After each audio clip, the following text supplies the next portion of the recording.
هل تعتقد أن استخدام الشبكات الافتراضية الخاصة VPN يعني أنك في أمان تام؟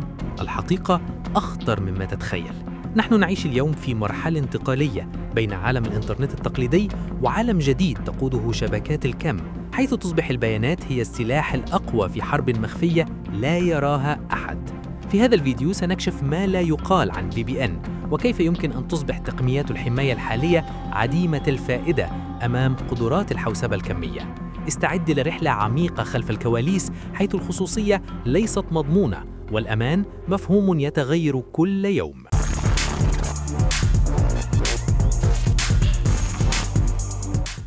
VPN تم تسويقه لسنوات على أنه الدرع الرقمي المثالي، يخفي عنوان IP، يشفر الاتصال ويمنح المستخدم شعوراً زائفاً بالسيطرة. لكن المشكلة الحقيقية ليست فيما يقدمه، بل فيما لا يخبرك به. أغلب خدمات VPN مركزية، أي أن مزود الخدمة نفسه يمكنه الوصول لبياناتك أو الاحتفاظ بسجلات استخدامك. في عالم اليوم هذا خطر، لكن في عالم شبكات الكم يصبح تهديداً وجودياً. التشفير التقليدي الذي تعتمد عليه أغلب خدمات VPN مبني على معادلات رياضية يمكن للحواسيب الكمية كسرها في ثوان، ما يعني أن بياناتك التي كانت محمية بالأمس قد تكون مكشوفة غداً. الحوسبة الكمية ليست تطويراً بسيطاً، بل قفزة ثورية. على عكس الحواسيب التقليدية تعتمد على الكيوبيتات القادرة على معالجة عدد هائل من الاحتمالات في نفس اللحظة. هذا يمنحها قدرة مرعبة على فك التشفير الحالي.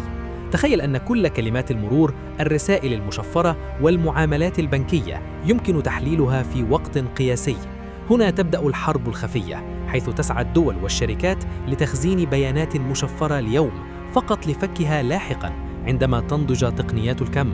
VPN في هذا السيناريو يصبح مجرد قناع مؤقت لا أكثر. في عصر شبكات الكم، البيانات ليست مجرد معلومات، بل نفوذ. من يملك القدرة على تحليلها يملك السيطرة. الحكومات، الشركات العملاقة، وحتى جهات خفية تتسابق لبناء بنية تحتية قادرة على استغلال هذا التحول. المستخدم العادي هو الحلقة الأضعف، لأنه يعتقد أن أدوات الحماية الحالية كافية. الحقيقة أن البيانات التي تشاركها اليوم يمكن استخدامها ضدك بعد سنوات، وهذا يشمل سجل التصفح، المحادثات والموقع الجغرافي. الحرب ليست مباشرة، بل صامتة، تخاض في مراكز البيانات ومعامل الأبحاث. هل هناك بدائل حقيقية للVPN؟ مع اقتراب عصر الكم بدأ الحديث عن تشفير ما بعد الكم وشبكات لا مركزية وتقنيات مثل Quantum Key Distribution. هذه الحلول تعد بمستوى أمان أعلى، لكنها ما تزال في مراحل التطوير أو مكلفة للاستخدام التجاري الواسع. الحل الواقعي حالياً هو الوعي، تقليل مشاركة البيانات، اختيار خدمات شفافة، وعدم الاعتماد الكلي على VPN كحل سحري. الأمان في المستقبل لن يكون أداة واحدة، بل منظومة متكاملة من السلوكيات والتقنيات. ماذا يجب أن تفعل من الآن؟ أول خطوة هي تغيير طريقة تفكيرك. لا تسأل هل أنا محمي، بل إلى متى سأكون محمياً. تابع تطورات التشفير، افهم كيف تستخدم بياناتك، وكن انتقائياً في الخدمات التي تثق بها. المستقبل الرقمي لا يرحم الجاهلين، والكم سيكشف كل ما كان مخفياً. الاستعداد يبدأ اليوم، وليس عندما تصبح الهجمات واقعاً يومياً.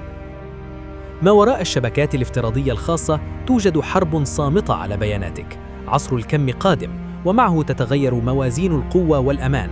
VPN لن يختفي، لكنه لن يكون كافياً وحده.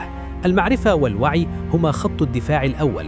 إذا فهمت اللعبة مبكراً ستكون دائماً خطوة أمام في عالم لا يعترف إلا بالأقوى رقمياً.